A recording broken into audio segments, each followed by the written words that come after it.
So I decided to put an end to this particular Lightfast test. It was started on 12/16/2020. Today is February 21st, 2021. So just over, 2 months? From December to January to February. The reason I decided to end it is because I don't think we need to have any question whatsoever to the fact that the off-brand pencils that I was testing on this are really not Lightfast at all. So let's go ahead and we're going to take off the masks and we're going to see just what happened. Alright, the masks are off, and just a reminder, this test was for, over on this side, the AV is for Valacci watercolor pencils. The M, the ones beginning with M, are Magic Fly watercolor pencils. Then we also wanted to test some of the Albrecht Dürer Magnus watercolor pencils, which are a professional pencil. The Koh-i-Noor Progresso Aquarel watercolor pencils. Derwent Inktense, some Prismacolor wax-based color pencils, some Colore watercolor pencils, Crayart wax-based colored pencils, and Create-A-Color Mega Color pencils, and Create-A-Color Brilliance metallic colored pencils. And I'll list all of these down in the description. So let's take a look. As you can see, even though the Valacci are one of my favorite watercolor pencils for just sketching in my sketchbooks with, I would never trust these to make something that you want to display, or definitely nothing that you want to sell. The Valacci go from here all the way down to the bottom here, and they end right there with the black.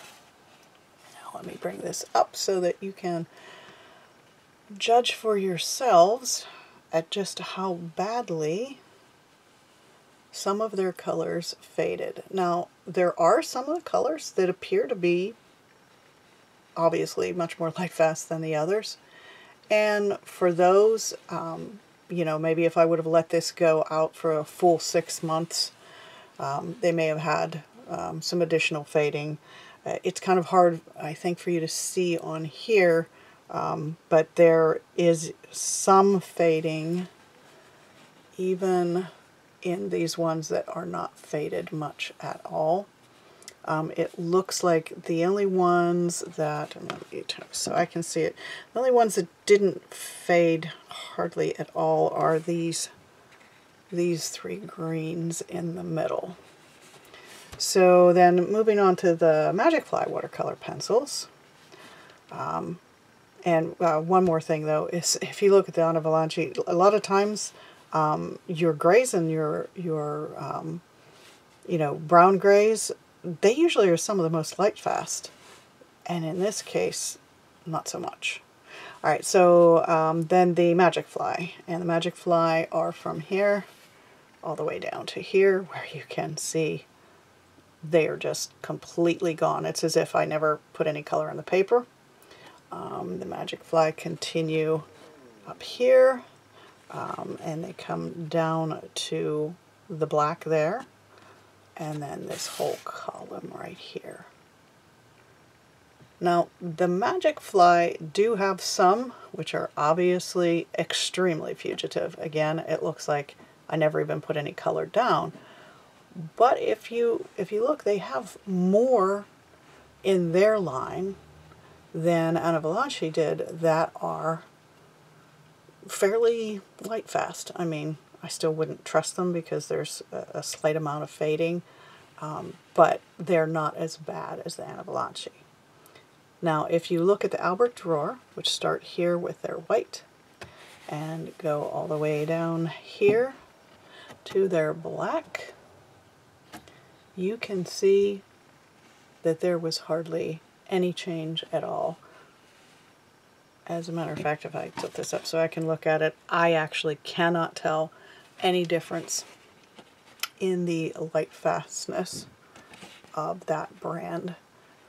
And that is what I would expect, because they are a more expensive and professional artist's pencil. So moving on to the Kohinoor Progresso watercolor pencils, which the last two here, as you can see, not much change, a little bit in that yellow, and then this whole column here, we see that that one, KP9, completely fugitive. That one is gone. Some of their purples, reds, and blues have also faded considerably. Even some of their grays. And the last two of those, again, they end with the black. Now the next ones in line are the Derwent Inktense, which they're also considered a professional pencil. And those are the ones that are marked with DI. And starting here. And you can see that they've had some slight fading. Bring it up here. The red, I'm not sure, let me see if I can turn it in a way you can see it. But that one middle red, the Derwent, let's see, what is that? DI0400, that did fade a little bit. But for the most part, as expected, they look pretty good. Now, there weren't that many of those. I only had a 12 color set. The next in line are Prismacolor wax-based. And as we look at those, you can see that they did pretty well. Now, when we get down to the oranges there, you can see that they definitely did a little bit of fading. There was also some fading to where it's completely fugitive on that PC 928. And there are some, yeah, that's the end of those. Now, I'm not sure if you can see it on here, but what is significant with the Prismacolor is there is quite a bit of wax bloom. Let me see if I can turn this in a way that you'll be able to see it. Might be difficult, but there is quite a bit. If I rub on this, you can hopefully see that it actually took the wax bloom off. Now, wax bloom is something that happens commonly with a wax-based color pencil, and you do simply just gently wipe that wax bloom off. So the next in line are the ones that are marked with CR, starting up here, and that is the Create-A-Color Mega Colored Pencils. And again, these are a professional line, but as you can see, some of their colors are very fugitive. And those Creative Colors continue on down to here, where then there are some more Prismacolors. And you can see that some of those Prismacolors did fade. Now, starting up at the top here, these are the Crayart wax-based pencils. These are pencils that I find have a very, very similar quality in working to the Prismacolors. But again, they are an off-brand, meaning not a professional brand. And if you take a look at them, you can see we do have some extremely fugitive in the range of pinks and in their salmons.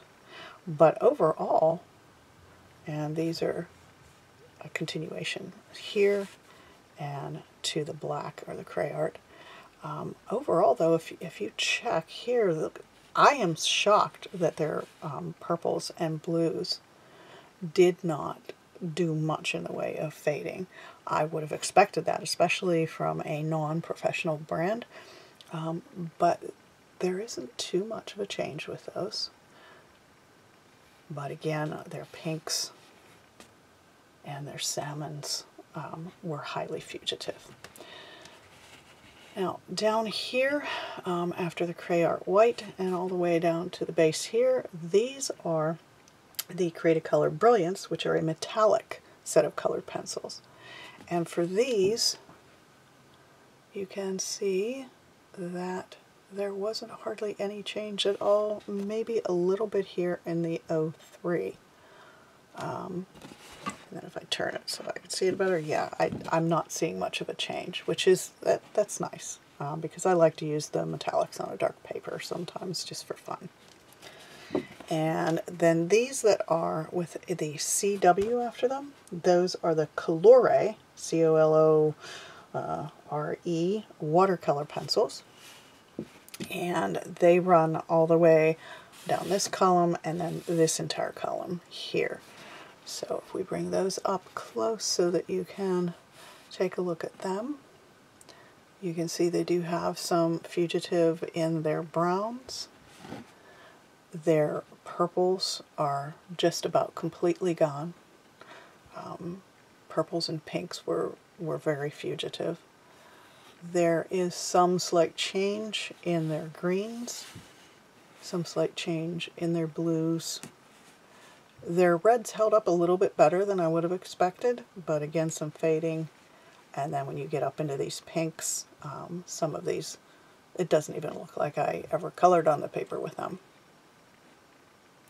So there you have it, a little over 2 months, just a few days over 2 months, and it's pretty obvious that these particular brands that I was testing have a lot of very fugitive colors in them, and it's a good example of why you never want to use an off-brand, non-professional brand pencil to do artwork that you wish to display, and most especially not something that you intend to sell.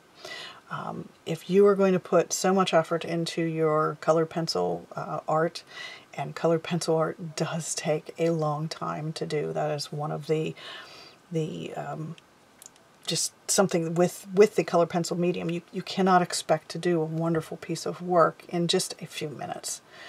Colored pencil art is time consuming, so if you're going to put that amount of time into something that you want to display or something that you want to sell, you are definitely better off spending the extra money and getting yourself a professional brand of colored pencil that is going to be more Lightfast, and that you're not going to have to be afraid that you sell someone something and 3 months later they call you back and they say, my picture is different now, or my picture disappeared. As a working artist, you never want someone to tell you that. But I have other Lightfast tasks that I'm doing now, and I will give results of those as well. And also, just, you know, I'm not really bashing on these non-professional brands because they have their place. I mean, I love the Valacci, I love the Crayart, but I don't use them for professional works. I use them in sketchbooks that are not going to be exposed to light, simply for the pleasure of making art. And for that, and for coloring books, there really is no reason not to use those pencils. The only reason that you wouldn't is, as I said, if you're doing professional work that you want to last and that you want to sell.